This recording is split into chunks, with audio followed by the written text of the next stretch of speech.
ଗୋଟେ ଦବା କଥା କେତେ 24 ମାନେ 24 ଦବା କଥା ସେଟା 50 ମିନିଟ୍ ରଖିଲେ ଭଲ ହେଲା କଣ କଲେ ତାପରେ ସେ ଆସିଲେ ତାପରେ ସେ ଆଉ ଜଣେ ଭାଇ ଆସିଲେ ମତେ କହିଲେ ଭାଇ ଆଉ ମାନେ 40 ରିଟର୍ନ କରିଦେଲେ। ପ୍ୟାକେଟ୍ ଉପରେ ଲେଖାଯାଇଥିବା ନିର୍ଦ୍ଧାରିତ ମୂଲ୍ୟ ଠାରୁ ଅଧିକ ମୂଲ୍ୟରେ ବିକ୍ରି କରୁଛି ବାଲେଶ୍ୱର ଜିଲ୍ଲା ବାଲିଆପାଳଠାରେ ଥିବା ରିଲାଏନ୍ସ ସ୍ମାର୍ଟ ସପିଂ ମଲ୍। ଏହିପରି ଅଭିଯୋଗ ଆଣିଛନ୍ତି ସ୍ଥାନୀୟ ଜଣେ ଗ୍ରାହକ। देखो मु आसती रिलायंस को आसी माने हेयर कलर नवा यार प्रिंट अच्छी 20 टका लगा 20 टका लगा सी माने एमआरपी तार 25 रु 20 अच्छी सी मु 3टा नेली से मते आसला परे काउंटर मते कहले कैश पेमेंट दवा पई मु कैश पेमेंट देली 100 टका देली सी मते भाउचर काटी के देले होची 63 टका 50 पैसा एटा भी देखि परिबे। एक्चुअली यार रेट अच्छी 20 टका लगा 20 टका लगा तो मते 26 टका रिटर्न कले मु ताको कहली मु 26 टका कोन पई रिटर्न कले पुणी से भाई आउ जने आसिले सी मते आउ 6 टका रिटर्न कले मु 32 टका कोन हिसाब रे देले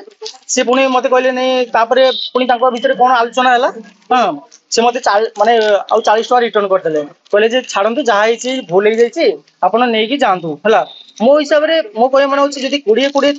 तीनटा को 60 टका होची से 100 टका नेले आमे सिना जानिले देखिले बिल हमको एमती कले तापरे मु मागिली बिल मो कहली बिल मते दियन 60 टका रो से बिल देई पालेनी पुणी लास्ट रे मते कहली छाडंतु भूल हे जाईची आपण जानतु मो कहे माने आमे सिना एमती कले जदी जने अनपढ़ माने जदी पढ़ा लिखा माने लोक हेई नथिबो से कोन करिवो तो से सेमती बिल नै के पळै थाउ ना अरे 5 टका 7 टका 10 टका बड़ कथा नुहे किंतु एटा ठीक रियली होबा कथा ना एटा आज प्रथम थर हिजे ना पुरगुरी नै देखंतु मो भाई मो फर्स्ट टाइम आछि मु जोटा देखली मु सेटा ही कहबी मो सहित आज हैला ना पूरे पब्लिक भी एटी कहि गले नि बहुत अरे 60 टका जागा रे से मते 63 टका 50 पैसा आपण देखि परिबे 63 टका 50 पैसा रो बिल काटी चंदी एबे आपण कोन चाहू मु चाहू छी एडो न्याय दरकार हम न्याय मो पई न्याय समस्त पई न्याय जो 63 टका माने न ठकिबा दरकार ना आमे सिना जानी परले आउ एमती की न जानी थियो ताको भी एमती करथबे ना। तबे विभिन्न स्थान रे खोला जाइथिबा शॉपिंग मॉल रे प्रायतः सामग्री रो निर्धारित मूल्य ठारू डिस्काउंट रे मिलुथबा लोकंकर विश्वास रहिछि जेउथि पई शॉपिंग मॉल को जिनिस किनिबा पई लोक माने जाउथबा बेले समय समय रे देखा जाय शॉपिंग मॉल रो बिल रे अधिक टंका प्रिंट रही थाए जेउ ग्राहक माने सही बिल को देखंती सेमाने अभियोग करिबा परे शॉपिंग मॉल तरफरु सला सुतुरा करी तांको टंका फेराई दिया जाए किंतु जो माने सही बिल को ठीक भाबरे देखंती नहीं सेमाने ठकामीर शिकार होइथांती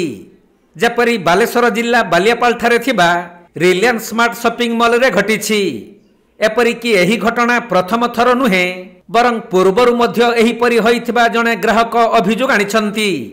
एटा फर्स्ट टाइम नु एटा सेकंड थर मो